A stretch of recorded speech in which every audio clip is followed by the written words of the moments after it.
कुछ नहीं पढ़ा है अभी तक, तो इन टॉपिक्स को अगर तुम करके चले जाते हो ना तो तुम्हारे बोर्ड एग्जाम में बहुत तगड़े मार्क्स आ रहे होंगे। इस वीडियो को देखने के बाद तुम्हारी साइंस की टेंशन खत्म है। वीडियो को तुम्हें कंप्लीट लास्ट तक देखना है। ये कुछ मिनट तुम्हारे आने वाले बोर्ड एग्जाम में बहुत ही तगड़ा स्कोर करके दे रही होंगी। तो चलो फिर करते हैं start. Hi everyone, this is Mukul और आज की वीडियो में मैं तुम्हें बताने वाला हूँ क्लास 10th साइंस के मोस्ट इंपॉर्टेंट टॉपिक्स। और वीडियो स्टार्ट होने से पहले मैं बता दूँ, तुम कॉपी पेन लेकर बैठ जाओ और जो भी टॉपिक मैं तुम्हें बताऊंगा उनको तुम्हें अपने कॉपी पर लिखना है और उसके बाद उन टॉपिक्स को तुम्हें यूट्यूब पर सर्च करना है और जो उनके बारे में तुम्हें बताया जाए उन्हें अच्छे से लर्न करना है और उनके नोट्स बनाने हैं बस। और वीडियो के लास्ट में तुम्हारे लिए स्ट्रैटेजी तुम्हें मिलने वाली है, तो बस लास्ट तक बने रहना। तो यार मोस्ट इंपॉर्टेंट टॉपिक में सबसे पहले स्टार्ट करते हैं अपनी केमिस्ट्री से। तो केमिस्ट्री में तुम्हारे 4 चैप्टर्स हैं। पहला है तुम्हारा केमिकल रिएक्शन एंड इक्वेशन। तो इसके मोस्ट इंपॉर्टेंट टॉपिक तुम अपनी स्क्रीन पर देख सकते हो। पहला टॉपिक जो है तुम्हारा वो है टाइप ऑफ केमिकल रिएक्शन और सेकंड टॉपिक है how to balance chemical equation. तो इनमें जो तुम्हें सबसे पहले ज़्यादा मोस्ट इंपॉर्टेंट है ना, तो वो है पहला तुम्हारा टाइप ऑफ केमिकल रिएक्शन। इसको तो तुम एकदम अच्छे से तैयार करोगे, ठीक है। बाकी तुम्हारे दोनों टॉपिक से ज़्यादा इंपॉर्टेंट है, इसीलिए मैंने दे रखे हैं, पर मोस्ट इंपॉर्टेंट इनमें पहला वाला है। अब इसके बाद आता है तुम्हारा सेकंड चैप्टर जो कि है तुम्हारा एसिड बेस एंड सॉल्ट। तो इसके अंदर यार तुम्हारे 4 टॉपिक्स इंपॉर्टेंट हैं। इनमें से तुम्हारा एक टॉपिक ऐसा है जो तुम्हारा बहुत ही ज़्यादा इंपॉर्टेंट है। तो फर्स्ट टॉपिक तुम्हारा इंडिकेटर्स है, सेकंड है तुम्हारा एग्जाम्पल जो कि तुम्हारे सोर्स के है, और थर्ड है तुम्हारा chemical property acid and base, ठीक है, और लास्ट तुम्हारा है साल्ट्स। तो यार इस चैप्टर के अंदर अगर तुम साल्ट्स को अच्छे से कर लेते हो वो भी तुम्हारे लिए इनफ है, लेकिन इन 4 टॉपिक्स को करना ही करना। इन सभी में सबसे ज्यादा जो इंपॉर्टेंट है वो तुम्हारा साल्ट्स ही है। इतना करने के बाद तुम्हारा थर्ड चैप्टर आता है मेटल एंड नॉन मेटल्स। तो यार इस चैप्टर के अंदर तुम्हारे 3 टॉपिक्स है। पहला है तुम्हारा केमिकल प्रॉपर्टीज, दूसरा है तुम्हारा फिजिकल प्रॉपर्टीज और थर्ड तुम्हारा है मेटल एक्सट्रैक्शन। और ये तीनों टॉपिक ही तुम्हारे लिए बहुत ही ज़्यादा इंपॉर्टेंट है, तो इन्हें भी अच्छे से कर लेना। अब लास्ट 3 चैप्टर्स को हम कवर कर चुके हैं। अब तुम्हारा आता है केमिस्ट्री का लास्ट चैप्टर जो कि है तुम्हारा कार्बन एंड इट्स कंपाउंड। तो इसके अंदर यार तुम्हारे 4 ही जो टॉपिक हैं वो बहुत ज़्यादा इंपॉर्टेंट है, जिनमें फर्स्ट है तुम्हारा unsaturated and saturated carbon compound, second है तुम्हारा इलेक्ट्रॉन डॉट स्ट्रक्चर, थर्ड है तुम्हारा केमिकल प्रॉपर्टीज, फोर्थ है तुम्हारा होमोलोगस सीरीज और नोमेनक्लेचर, स्ट्रक्चरल आइसोमर, सोप और डिटर्जेंट।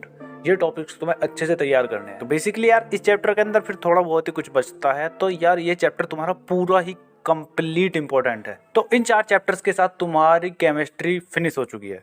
इसके बाद अब आते हैं तुम्हारे बायोलॉजी वाले पोर्शन पर। तो इसके अंदर भी यार तुम्हारे 5 चैप्टर्स हैं, जिन 5 चैप्टर्स में से तुम्हारा पहला चैप्टर है लाइफ प्रोसेस। तो लाइफ प्रोसेस के अंदर यार तुम्हारे 2 टॉपिक बहुत ही ज़्यादा इंपॉर्टेंट है, जिनमें तुम्हारा फर्स्ट टॉपिक है ट्रांसपोर्टेशन इन ह्यूमन और सेकंड टॉपिक है तुम्हारा ह्यूमन एक्सक्रीटरी सिस्टम। तो इन 2 टॉपिक्स को तुम अच्छे से तैयार कर लेते हो ना, तो तुम्हारा लाइफ प्रोसेस चैप्टर अच्छा खासा एग्जाम लाइक तैयार हो जाएगा। अब इसके बाद यार बढ़ते हैं अपने 6th चैप्टर जो कि तुम्हारा बायोलॉजी का सेकंड है, कंट्रोल एंड कोऑर्डिनेशन। तो इस चैप्टर के अंदर भी तुम्हारे 2 टॉपिक्स मोस्ट इंपॉर्टेंट है, जिनमें तुम्हारा पहला है हार्मोन्स इन प्लैनेट्स, सेकंड है तुम्हारा मूवमेंट ड्यू टू ग्रोथ। ये दोनों टॉपिक्स से तुम्हारे लिए बहुत ही ज़्यादा इंपॉर्टेंट है, तो इन 2 टॉपिक्स को करना बिल्कुल भी मत भूलना। इस चैप्टर के अंदर 2 चैप्टर्स की बात हम कर चुके हैं बायोलॉजी में। थर्ड चैप्टर है तुम्हारा रिप्रोडक्शन, जो तुम्हारे एनसीईआरटी बुक के हिसाब से 7th चैप्टर है। तो इस चैप्टर के अंदर भी तुम्हारे यार 2 ही टॉपिक्स ऐसे हैं जो तुम्हें बिल्कुल भी नहीं छोड़ रहे हैं। पहला टॉपिक है तुम्हारा human male and female reproduction system, ठीक, इन्हें कर लेना। इसके बाद सेकंड टॉपिक है तुम्हारा कॉन्ट्रासेप्टिव मेथड्स। तो इनमें से यार तुम्हारा फर्स्ट टॉपिक तो बहुत ही ज़्यादा इंपॉर्टेंट है, इसको तो गलती से भी मत भूल जाना, इसे तो रेडी करके ही जाना, ठीक है। जब तुम इन 2 टॉपिक्स को कर लेते हो तो इसके बाद नेक्स्ट चैप्टर की तरफ बढ़ते हैं जो कि तुम्हारा हेरिडिटी है। ये तुम्हारा 8th चैप्टर है। तो इस चैप्टर के अंदर भी तुम्हारे 2 ही इंपॉर्टेंट टॉपिक हैं, जिनमें तुम्हारा पहला है मोनोहाइब्रिड क्रॉस और सेकंड है तुम्हारा डाईहाइब्रिड क्रॉस। तो इस चैप्टर के अंदर इन 2 टॉपिक्स को अगर रेडी कर लेते हो तो चैप्टर अच्छा खासा तैयार हो जाएगा तुम्हारा। अब बायोलॉजी का लास्ट चैप्टर आता है तुम्हारा आवर एनवायरनमेंट। तो इस चैप्टर के अंदर भी ये टॉपिक्स है, जिनमें तुम्हारा फर्स्ट है फूड चेन, सेकंड है ट्रॉपिक लेवल फूड वेव्स और थर्ड है तुम्हारा 10% एनर्जी लॉस। तो यार अगर तुम इन टॉपिक्स को अच्छे से तैयार कर लेते हो तो बोर्ड एग्जाम में आवर एनवायरनमेंट से तुम 5 नंबर आराम से ला सकते हो, जो कि तुम्हारा बहुत ही इजी चैप्टर है ये। तो 2 यूनिट्स की बात हम यहाँ पर कर चुके हैं, पहले तुम्हारी केमिस्ट्री और सेकंड बायोलॉजी, ये तो हो गई है। बाकी की बचती है हमारी फिजिक्स। तो फिजिक्स के अंदर यार तुम्हारे 4 चैप्टर्स हैं। पहला चैप्टर है लाइट रिफ्लेक्शन एंड रिफ्रैक्शन, जिसके अंदर तुम्हें ये टॉपिक्स पढ़ रहे हैं। पहला होगा तुम्हारा न्यूमेरिकल से रिलेटेड फॉर्मूलाज, तो ये फॉर्मूला तुम्हें पता होने चाहिए, जिनमें तुम्हारा mirror, magnification, lens, power of lens, इन सब का तुम्हें फॉर्मूला ऑलरेडी पता होना चाहिए अगर तुम इस चैप्टर को करते हो। और बात करें इसमें डेफिनेशन की, तो डेफिनेशन में तुम्हें इसमें करने हैं पोल, फोकल लेंथ, फोकल रेडियस और रेडियस ऑफ कर्वेचर। तो यार फिजिक्स से ज़्यादातर न्यूमेरिकल से पूछे जाते हैं, तो न्यूमेरिकल्स के मैंने तुम्हें फॉर्मूलाज बता दिए, इन फॉर्मूलों को अच्छे से तैयार कर लेना। और डेफिनेशन ये है ही। इसके बाद सेकंड चैप्टर आता है तुम्हारा फिजिक्स का human I and colourful world. तो इस चैप्टर के अंदर तुम्हारा सबसे इंपॉर्टेंट जो है तुम्हारा ह्यूमन आई ही है। उसके तुम्हें डायग्राम पता होना चाहिए, फंक्शन पता होने चाहिए, डिफेक्ट्स पता होने चाहिए। इसके बाद आता है तुम्हारा प्रिज्म। प्रिज्म में तुम्हें आना चाहिए डिस्प्रेशन, एग्जाम्पल ऑफ रेनबो और डायग्राम्स। इस चैप्टर के अंदर इतना ही कर लो, वही इनफ है तुम्हारे लिए। अब फिजिक्स का तुम्हारा थर्ड चैप्टर है इलेक्ट्रिसिटी। तो इलेक्ट्रिसिटी में तुम्हें सबसे ज़्यादा इंपॉर्टेंट ओम्स लॉ तैयार करना है।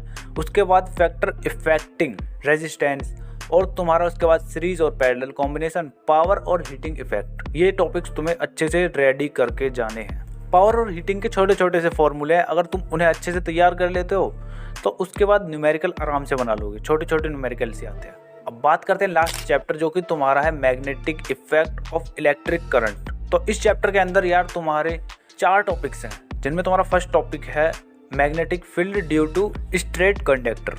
इसके बाद सेकंड टॉपिक है तुम्हारा मैग्नेटिक फील्ड सोलेनॉइड, और लास्ट टॉपिक है तुम्हारा रूल, जिसमें तुम्हें पढ़ना है राइट हैंड थंब रूल और फ्लेमिंग लेफ्ट हैंड रूल। तो इस चैप्टर के अंदर तुम इन टॉपिक्स को अच्छे से तैयार कर लेते हो तो बहुत ही अच्छा स्कोर कर रहे होगे तुम इस चैप्टर के अंदर अपने बोर्ड एग्जाम में। तो तीनों यूनिट्स के मैंने चैप्टर्स तुम्हें बता दिए हैं, कौन कौन से इंपॉर्टेंट टॉपिक्स हैं इन चैप्टर्स के अंदर। अब बात करते हैं स्ट्रैटेजी की, जो मैंने तुम्हें वीडियो के स्टार्टिंग में बताया था ना कि वीडियो के लास्ट में एक स्ट्रैटेजी बताने वाला हूँ, तो अब उससे ही बताता हूँ। तो सबसे पहले यार, अगर तुम्हें टाइम टेबल बनाने में प्रॉब्लम आ रही है तो तुम्हें ये वाली वीडियो मिल जाएगी। इस वीडियो को देखने के बाद देख लेना। अगर मैं यहाँ पर बताऊंगा तो वीडियो थोड़ी लंबी हो जाएगी, इसीलिए इस वीडियो को इसके बाद देख लेना। इससे तुम्हें क्लियर हो जाएगा कि तुम्हें किस तरह से टाइम टेबल बनाना है। अब बात करता हूँ तुम्हें ये चैप्टर्स करने कैसे हैं। तो सबसे पहले यार तुम्हें YouTube पर जाना है। जो मैंने तुम्हें टॉपिक बताए हैं इनको तुम्हें सर्च करना है। जब ये टॉपिक आ जाते हैं तो इनको तुम्हें अच्छे से तैयार करना है, और उसके बाद फिर तुम्हें करने मोस्ट इम्पोर्टेंट क्वेश्चंस, जो कि मैं ऑलरेडी तुम्हें इसी चैनल पर बता रहा हूँ, पर वो शॉर्ट्स की फॉर्म में है वो वीडियोस। प्लेलिस्ट मैं तुम्हें डिस्क्रिप्शन में दे दूंगा, तो उनमें जाके देख लेना। मैथ्स के मैंने ऑलमोस्ट आधे चैप्टर कवर करा दिए हैं, जो कि तुम्हारे इंपॉर्टेंट टॉपिक्स आते हैं उनसे, ठीक है।